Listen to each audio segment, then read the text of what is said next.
Dan kita tahu betul bahwa ATR, BPN, kemudian juga KPK ini bekerja sama dengan Pemda itu untuk melakukan pilot projecting terlebih dahulu. Ada 3 provinsi yang dipilih, koreksi kalau saya salah, ini ada Sulawesi Tenggara, Sulawesi Utara, dan juga Sulawesi Selatan. Nah, mungkin saya tanya dulu, sebenarnya kenapa 3 provinsi itu yang dipilih? Ini yang memilih KPK dan ATR BPN bersama tentu ya? Itu komitmen, Mbak. Itu yang kami sampaikan ke Kementerian ATR waktu kami diskusi. Jadi mau milih yang mana nih? Yang kepala daerahnya punya komitmen kuat dong gitu. Kenapa? Ya nggak akan jalan kalau nggak ada komitmen. Nah itu yang utama. Ini yang membuat kami di Kementerian ATR BPN kalau terkait dengan 9 program ini, tentu kami yang sebagai pengampunya untuk pelayanan ini semua. Kami di pusat dan di daerah ada tangan-tangan kami melalui BPN di kabupaten kota dan provinsi. Dengan sinergitas ini, dengan semangat kolaborasi ini dan sudah dilakukan di 3 provinsi ini, Sulawesi Utara, Sulawesi Tenggara, Sulawesi Selatan, sudah dilakukan kick off di sana juga.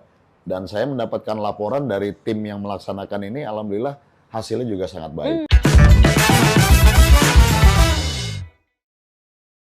Kopi sudah ditambah, kursi pun juga sudah ditambah. Narasumber yang tadi saya janjikan sebelum jeda juga sudah hadir di atas panggung bersama kita semua. Saya sapa terlebih dahulu ada Gubernur Sulawesi Selatan, Pak Andi Sudirman Sulaiman. Selamat sore, pagi, siang, sore, Pak Andi. Pagi, siang, sore, Mbak Diana. Oke, sehat Pak. Jauh-jauh datang dari Sulawesi Selatan, kita berikan tepuk tangan, mungkin yang nonton juga boleh ya. Terima kasih Bapak sudah hadir memenuhi undangan teman-teman ATR BPN. Kemudian saya juga sapa langsung ada Pak Denny Mangala, Asisten Pemerintahan dan Kesejahteraan Rakyat dari Pemprov Sulut. Terima kasih Pak Denny sudah jauh-jauh datang kemari. Selamat siang Mbak Diana. Terima kasih, kita berikan tepuk tangan lagi juga. Oke, terima kasih ada Pak Andi dan juga Pak Denny. Di samping itu juga masih hadir bersama kita juga ada Pak Osi dan juga Pak Edi. Semoga belum ngantuk dan belum bosan karena sudah ada kopinya. Masih kuat. Aman. Saya yang nggak kuat kayaknya Pak kalau sudah coba. Oke, sebelum kita bahas yang secara lebih terperinci, teknis, sebelum tadi Pak Andi dan juga Pak Denny datang, ini kita sebenarnya sudah banyak bicarakan soal Pemda ini menjadi motor utama, jadi eksekutor dari 9 program kerjasama ATR BPN dan juga KPK. Saya mau mungkin Pak Denny dan juga Pak Andi cerita terlebih dahulu soal bagaimana pemerintah daerah dilibatkan di sini. Mungkin dari segi kunjungan, bagaimana Pemda diajak bicara soal 9 praktik kerjasama ini. Mungkin dari Pak Denny dulu, boleh? Oh iya, baik. Yang pertama memang pada bulan Mei yang lalu, ya, atas inisiasi dari Kementerian ATR BPN dan KPK, nah, sudah dilaksanakan rakor di Sulawesi Utara. Sudah ada rakornya. Nah, rakor ini dihadiri oleh Bapak Gubernur, termasuk Bupati Wali Kota se-Sulawesi Utara hadir semua, Pak. Kemudian ada BPN juga hadir di sana. Nah, di sana itu sudah ditandatangani komitmen bersama dari semua kepala daerah, termasuk BPN, untuk implementasi 9 program ini. Dan ini sampai saat ini Bapak Gubernur terus memonitor implementasi di 15 kabupaten kota yang ada di Sulawesi Utara. Nah, ini tentu langkah yang sangat strategis yang diinisiasi oleh Kementerian ATR, BPN, dan KPK dalam rangka mewujudkan good governance. Dan ini tentu sebagai pemerintah daerah, baik provinsi maupun kabupaten kota, kita tentu sangat mendukung untuk implementasi 9 program ini. Oke, meskipun tugasnya artinya bertambah, tapi disambut baik karena itu tentu mewujudkan good governance tadi. Iya, karena untuk kebaikan bersama gitu. Oke, baik. Itu cerita dari Sulut. Kalau dari Sulut seperti apa, Pak Andi? Ya, terima kasih banyak Mbak Diana. Saya sampaikan bahwa kami tentu pertama mengucapkan terima kasih banyak kepada Kementerian ATR BPN dan juga KPK, Korsub, Pak Direktur yang senantiasa dan juga memilih Sulawesi Selatan sebagai salah satu piloting project untuk percepatan 9 program ini. Dan kita tentu menyambut baik karena selama ini tentang agraria itu, tentang pertanahan selalu terdengar masalah rumitnya, perselisihan. Jelimet gitu ya Pak Andi. Perselisihannya, kemudian masalah perizinannya yang rumit. Kita tidak dapat tuh isu-isu tentang bagaimana percepatan PAD, bagaimana percepatan investasi, kepastian hukum. Dengan ada program ini tentu ini sangat baik karena tentu dengan dipilihnya Sulawesi Selatan ini bukti bahwa Sulawesi Selatan ini sebagai salah satu wilayah yang memiliki komitmen dengan laksanakan kemarin ada penentang bersama untuk kesepakatan bahwa kita komit untuk bagaimana mempercepat program ini. Oke, ini juga sebenarnya yang banyak ditanyakan oleh masyarakat. Tadi juga sempat dibahas ataupun disinggung sedikit ya sama Pak Edi dan juga Pak Ausi. Kalau misalnya 9 paket program ini pun berjalan dengan optimal dan maksimal, yang tentu itu kita harapkan begitu ya. Perubahan apa sih yang paling dirasakan masyarakat? Itu kan yang menjadi pertanyaan masyarakat. Mungkin Pak Andi boleh silakan Pak. Iya, saya ingin ceritakan sedikit bahwa tanah sekarang ini kebanyakan masih sertifikat global misalnya, atau belum berubah atau gimana, sehingga kita ini di satu sisi masyarakatnya untuk mempertahankan tanahnya kan bisa jadi sengketa perselisihan tanah. Kemudian di sisi lain pemerintah kami ini dapatnya bahwa kita susah nih, masih tercatat tanah-tanah itu sebagai target objek PAD yang bagus, tapi justru tidak tercatat dengan baik. Karena kepemilikan satu yang tadinya sekarang sudah berkembang pesat. Ada bahkan satu surat itu bisa sampai banyak orang yang miliki. Waduh. Dan tumpang tindih. Sehingga saling klaim, kemudian terjadilah sengketa di mana-mana. Dengan adanya ini digitalisasi, sudah integrasi dengan OSS, integrasi dengan MPP, integrasi dengan RT RW, kemudian bisa memetakan geospasial. Ini luar biasa. Karena dampak bagi masyarakat kemudahan perizinan, dapat sertifikat mereka, tapi tentu kita juga pemerintah bisa yang mana harus punya kewajiban apa. Dapat haknya, tapi kewajibannya juga tentu lebih mudah dan lebih pasti. Ada kepastian. Ya, penurunan konflik ya Pak. Itu juga paling penting. Itu yang paling penting di masyarakat sering terjadi. Iya benar-benar. Tentu kan karena kalau bicara soal konflik ataupun sengketa lahan itu urusannya panjang ya Pak. Kita tahu betul juga di masyarakat banyak juga yang menjadi berita seperti misalnya artis-artis juga banyak yang speak up, kemudian rakyat biasa juga banyak sekali deretan sengketa lahan yang ujungnya ya memang harus ada goodwill dari pemerintah dan juga pusat maupun daerah begitu ya untuk menyelesaikan hal itu, salah satunya lewat 9 paket program ini. Itu cerita dari Sulsel. Kalau di Sulut seperti apa sih Pak? Apa dampaknya buat masyarakat, entah itu yang sudah terjadi ataupun yang mungkin disasar oleh Pemprov Sulut? Iya. Pertama bagi masyarakat, selama ini kan layanan untuk contohnya untuk pertanahan layanan sertifikat. Nah ini minta maaf Pak Wamen masih banyak keluhan. Ini prosedurnya, kemudian ada pihak-pihak yang memanfaatkan itu ya. Nah tetapi dengan 9 program ini ya, kemudian mengintegrasikan dengan mall pelayanan publik, ini tentu akan memudahkan masyarakat untuk memperoleh layanan sertifikat misalnya. Mereka tidak perlu lagi misalnya menggunakan calo atau tunggu berlama-lama untuk memperoleh itu. Cukup lewat misalnya gadget dia bisa monitor itu sudah di mana, ya, kapan selesainya dia bisa monitor. Dan ini sangat memudahkan. Baru kemudian yang kedua tentu bagi pemerintah daerah, selama ini contohnya transaksi jual beli tanah. Nah, Pemda itu di transaksi jual beli tanah kan ada yang namanya BPHTB yang masuk ke PAD. Nah, banyak kasus terjadi transaksinya itu di atas harga tanah tapi yang dilaporkan di bawah. Nah, ini tentu kan merugikan daerah. Tapi dengan diintegrasikan antara nomor identifikasi bidang dan nomor objek pajak, ini akan memudahkan ini. Dan ini akan menutup celah-celah yang seperti tadi. Apalagi BPN sekarang kan sudah menetapkan zonasi nilai tanah. Jadi nggak bisa lagi main-main ini. Kita akan tahu ini, Pemda akan tahu, oh ini zonasi nilai tanah untuk wilayah ini sekian. Kok transaksinya jauh di bawah? Nah ini ada something wrong. Nah, itu rugi kita. Nah ini sangat memudahkan.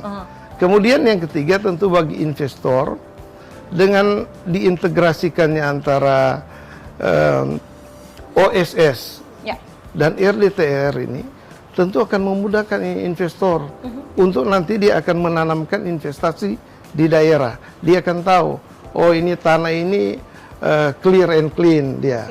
Kemudian dia akan tahu, oh ini tanah ini zonasinya nilainya sekian. Anda bisa dipermainkan lagi.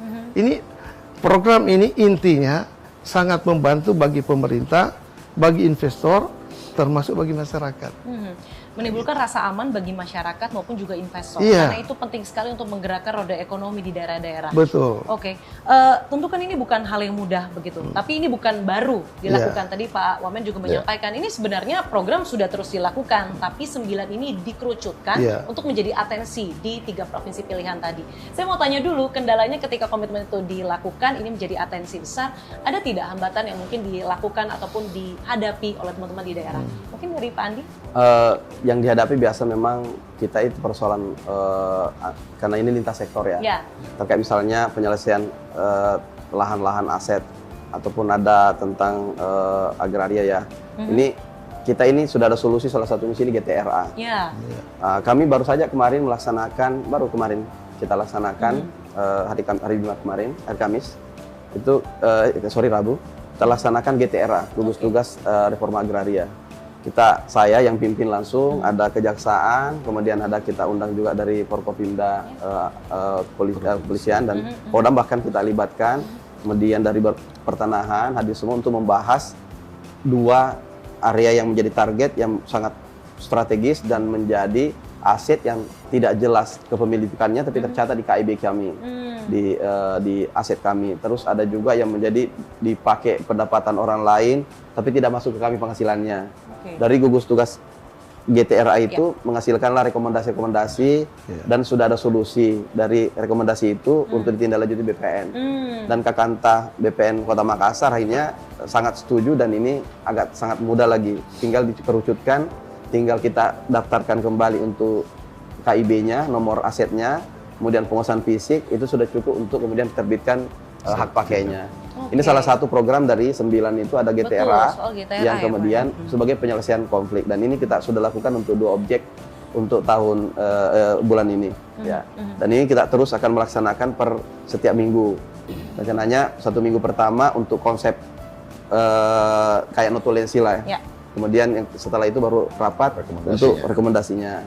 Baru itu kita kirim. Nanti kita sasar lagi kayak seperti tanah-tanah yang luas konflik untuk lainnya, Pak. kayak seperti usaha-usaha yang besar ribuan hektar. Kita juga masukkan kadang-kadang tidak dipakai, terus terlantar sudah puluhan tahun nggak ada solusi, memiliki hak perdataan tapi sudah tidak lanjut. Nah inilah kita akan bawa ruang-ruang rapat-rapat GTRA sehingga itu sebuah pendapatan potensi investasi yang kuat. Kami sebagai provinsi ini sangat luar biasa kalau ini kita kemudian tindak lanjuti dan akan kembali ke negara. Iya, betul. Dan inilah sebenarnya ya Pak Wamen ya yang ditekankan bahwa optimalisasi GTRA itu bisa berjalan untuk mengkomunikasikan tadi ya. Tadi Pak Edi kan menyampaikan komunikasi ini adalah kunci. Satu waktu tapi kan suka jarang ngobrol gitu. Benar nggak tuh Pak Edi sama Pak Dedi? Benar ya? Nah, sehingga GTRA ini jadi suatu wadah begitu ya untuk penyelesaian konflik dan memaksimalkan tadi pendapatan dan potensi investasi tadi ya. Apalagi didampingi langsung dari Pak Wamen. Ya kita terus terang Mbak Diana senang dengar success story walaupun ini program awal tapi langsung seperti Gubernur Sulsel langsung memahami bagaimana GTRA ini sangat berpengaruh dan ternyata betul pada saat ini dilakukan bisa mencarikan solusi. Ya mungkin tidak semua akan bisa diselesaikan dengan cepat tapi paling tidak kita cari lagi prioritas mana yang ingin diselesaikan, forumkan lagi dengan GTRA sehingga semuanya punya kebebasan untuk berpendapat, apa pandangan-pandangannya disimpulkan nanti dijalankan oleh yang hadir di situ. Jadi ini GTRA lalu integrasi NIBNOP. Jadi saya pikir inilah semangat akselerasi yang ingin kita lakukan dan ingin kita capai dari program ini.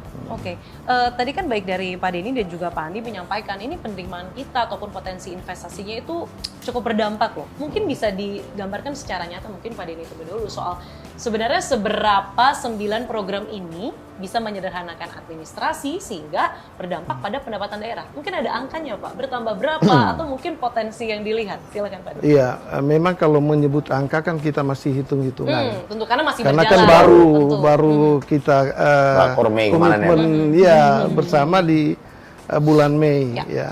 Tapi sebelum itu tentu memang saya harus sampaikan setelah rakor itu kita kan potret di Sulawesi Utara untuk integrasi program yang tadi Pak Wamen sampaikan itu harus ada mall pelayanan publik. Nah kita di Sulut ada 9, jadi kita masih ada target 6 ke depan Pak Wamen. Dan Bapak Gubernur Bapak Majen TNI Purnawirawan Julius Silvanus itu mengendorse Bupati Wali Kota untuk secepatnya itu menyiapkan itu. Ya, supaya nanti juga ini kan akan memudahkan masyarakat. Nah, ke depan tentu setelah semua ini terwujud, kita harapkan itu PAD masing-masing daerah, baik kabupaten kota maupun provinsi, dia akan meningkat. Seberapa besar itu, ini masih dalam hitung-hitungan karena baru dimulai ini, gitu. Oke, baiklah. Mungkin saya beralih ke Pak Edi. Takutnya Pak Edi ngantuk nih, kebanyakan dirinya nih nanti ya. Serius Saya ini. mention dulu. Serius mendengarkan nih. Pak Edi mengawasi dan mengamati. Porsinya ya. Oke, Pak Edi, ini kan sudah disampaikan 9 praktik kerjasama ini, kemudian praktik di lapangannya juga, alhamdulillah puji Tuhannya teman-teman di daerah di 3 provinsi ini sudah memahami, satu kepala, satu pikiran. Menurut Anda, setelah ini harus ada apa? Kan Anda di luar mengawasi begitu ya, harus ada percepatan seperti apa yang dilakukan supaya teman-teman di wilayah ini juga, tadi ada kendalanya beberapa begitu ya, yang sebenarnya harusnya bisa diselesaikan dengan komunikasi, yang harus dilakukan supaya semakin menambah pendapatan daerah dan lain sebagainya. Jadi kita bicara impact ya, atau mungkin bahasa ininya apa sih yang mendapatkan keuntungan seperti apa sih kan gitu kan ya. Terlebih yang ini udah ada yang berjalan, mungkin KPK teman-teman KPK sudah ada input tambahan begitu untuk teman-teman di daerah. Nah kalau kami melihatnya begini Mbak, tadi Pak Gubernur Pak Andi, Gubernur Sulsel sudah menyampaikan bahwa dengan GTRA udah langsung merasakan nih.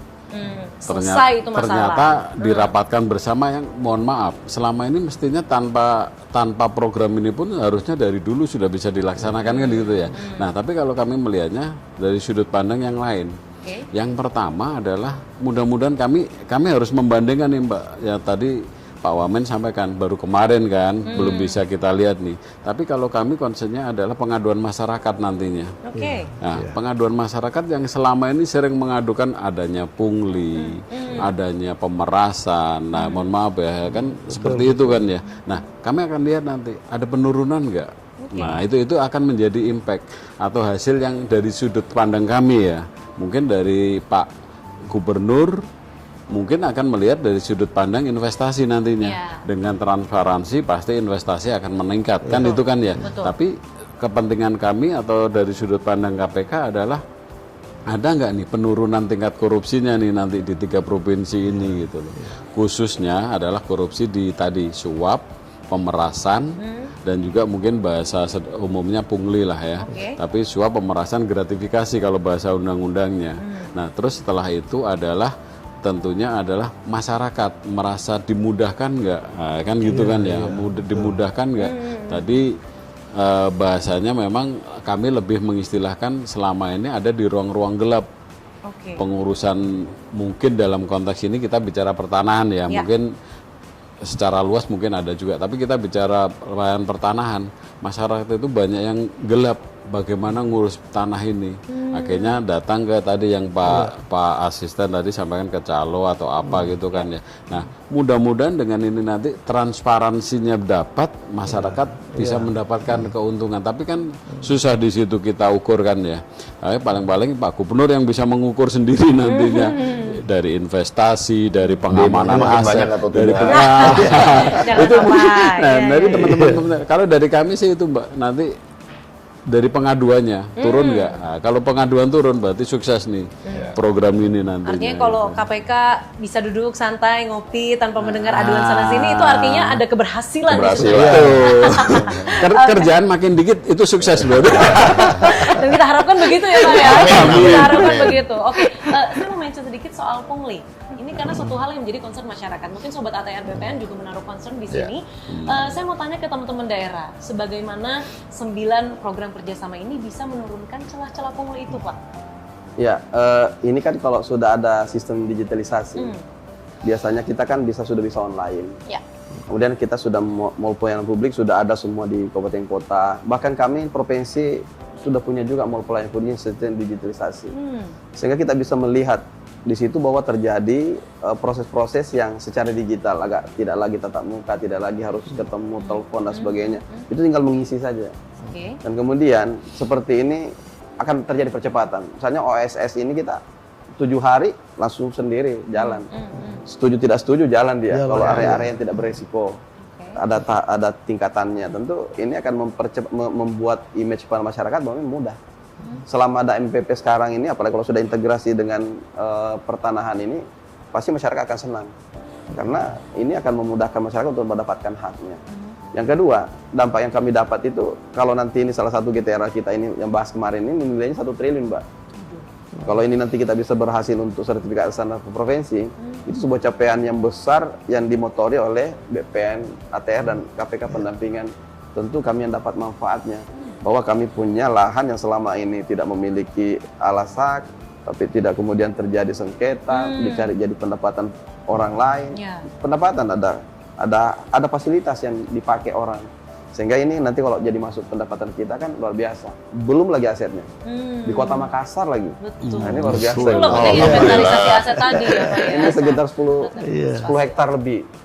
Buat lokasi. Good start. Good start ini. 1 triliun Nah, ya, ini Pak, GTRA ini kalau kita gedor terus di poin berapa ya, kalau tidak salah poin 7 ya. GTRA tadi. Nah, ini luar biasa, bisa optimalisasi kita. Oke, baik. Dan itu bisa menjadi investasi ataupun program-program Astacita. Kita punya lahan. Yang semua di wilayah Indonesia agak kesusahan lahan kan. Karena ada program-program sekolah rakyat, ada kampung nelayan, ada kemudian program-program KDMP dan sebagainya. Bapak Presiden mencanangkan, tentu kita akan menyambut dengan adanya ketersediaan daripada availability dari lahan. Ada sekolah Garuda, sekolah unggul, dan semuanya itu untuk daerah. Menarik sekali. Karena bagaimana sebuah langkah ataupun komitmen kecil itu bisa berdampak uangnya seabla-abla Pak, maksudnya 1 triliun untuk 1 sertifikat. 2 lokasi. 2 lokasi. Ini luar biasa, good start seperti yang Pak Wamen sampaikan.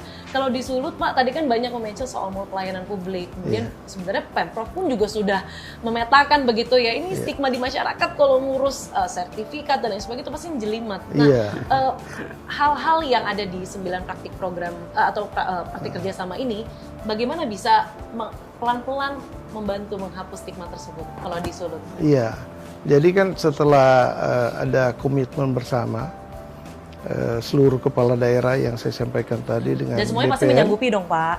Iya. Ya, kalau nggak sanggup nanti kan, Pak Gubernur marah ya. Setelah itu kan langsung dipublish.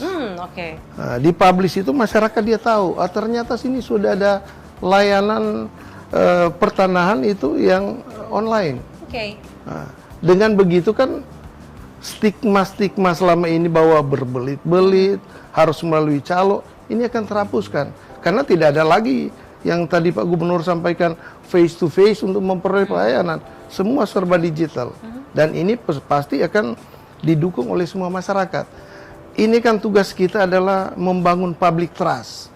Langkah strategis dari BPN, ATR sama KPK ini adalah upaya untuk mewujudkan public trust itu. Oke, Mungkin baik. itu. Karena fakta membawa pada kebenaran, kebenaran membawa pada trust itu, ya, kepercayaan itu. Dan itu yang sedang dibangun lewat ini yang program sementara itu. dibangun, Oke. betul. Terakhir, kita masuk ke closing vision ataupun hal-hal yang mungkin akan dilanjutkan ke depannya, yang tentu sudah baik ini. Kalau misalnya kerjasama ini berhasil lah, katakanlah 3-5 tahun ke depan, seperti apa tata kelola pertanahan dan juga iklim investasi yang ingin Bapak-bapak ini sebagai pemimpin di daerah masing-masing ingin Anda lihat di wilayah Anda masing-masing? Dari Pak Andi dulu, silakan.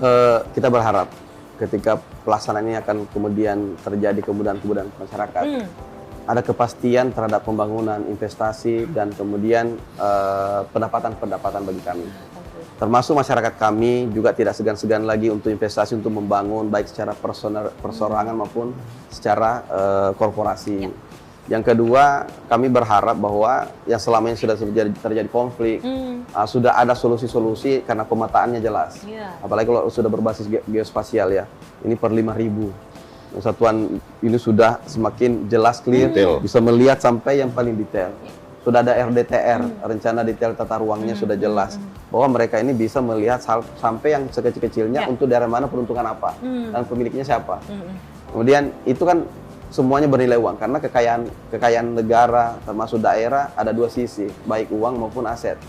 Kalau kami tidak bisa memiliki banyak uang dalam bentuk money cash-nya, cash in itu, maka aset yang banyak juga termasuk adalah harus dikelola. Kalau sudah jelas status legal standingnya, maka dia akan menjadi sebuah aset kekayaan yang kemudian menjadi kepercayaan untuk melaksanakan sebuah program-program pembangunan, dan ini akan menjadi neraca kami akan bagus ke depannya. Sehingga kami juga sebagai daerah itu bahwa memiliki kekuatan-kekuatan ekonomi karena ditopang dengan kekayaan yang lebih kuat, seperti itu. Tentu kekayaan itu yang nanti juga berdampak pada kesejahteraan masyarakat itu sendiri, karena digunakan dari dan untuk masyarakat. Ya, karena masyarakat sekarang kan kita tahu lah, masyarakat banyak disibukkan dengan hanya mempertahankan tanahnya sendiri. Nah, ini kan jangankan tanah negara ya, tanah-tanah pribadi saja ini juga sangat rumit, balik nama dan sebagainya. Ini kemudahan-kemudahan seperti ini tentu sangat baik karena sudah jelas siapa memiliki yang mana. Baik. Kita harapkan transformasi itu ada di Sulawesi Selatan. Silakan dari Sulawesi Utara hari ini.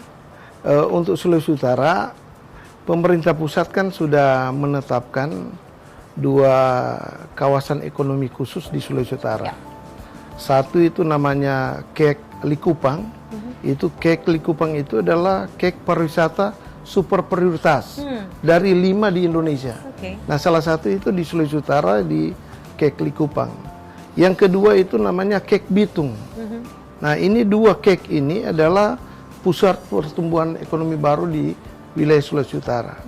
Nah, tentu dengan implementasi 9 program dari ATR BPN dan KPK ini tentu akan makin menciptakan iklim investasi yang kondusif di Sulawesi Utara, terutama dalam rangka menumbuhkan 2 kek ini supaya dia makin geliat lagi ini, makin berkembang bagus untuk peningkatan ekonomi di Sulawesi Utara yang dampaknya akan dirasakan juga oleh masyarakat Sulawesi Utara. Dan itu yang menjadi visi Pak Gubernur, memajukan Sulawesi Utara. Sulawesi Utara maju, sejahtera dan berkelanjutan di pintu gerbang Asia Pasifik. Amin, amin paling serius Pak itu untuk itu ya. Saya mungkin beralih ke Pak Edi terlebih dahulu, nanti Pak Osa sebagai penutupnya ya Pak, boleh silakan Pak. Harapannya ketika, kalau tadi kan di daerah masing-masing, tentu harapan KPK 3-5 tahun ke depan untuk 9 program kerjasama ini. Jadi yang pertama tentunya langkah berikutnya Mbak ya. Jadi dengan di-trigger oleh 3 provinsi ini diharapkan next ke provinsi yang lain, itu tentunya ya. Dengan next ke provinsi yang lain, mungkin masing-masing provinsi ya mudah-mudahan sih tadi Pak Gubernur memberikan contoh ya, bisa dengan konteks yang baik ya Pak ini ya Pak ya. Itu jadi mendapatkan hasil yang ya sesuai kondisi daerah masing-masing lah ya, karena kan pasti berbeda-beda kan kondisinya. Nah, dari sisi kami tentunya harapan yang paling utama adalah meningkatnya pelayanan publik dan juga meningkatnya pengelolaan aset, khususnya aset tanah ya. Yang ini yang paling penting Pak, yang bebas dari tindak pidana korupsi. Nah, itu fokus di kaminya. Jadi manfaat ya mudah-mudahan benar-benar dinikmati atau dirasakan oleh pemerintah daerah dan khususnya masyarakat secara umum. Tapi kalau dari kami konsennya mudah-mudahan pelayanan kepada masyarakat, pelayanan publik kepada masyarakat dan juga pengelolaan aset tanah bebas dari tindak pidana korupsi. Itu Mbak.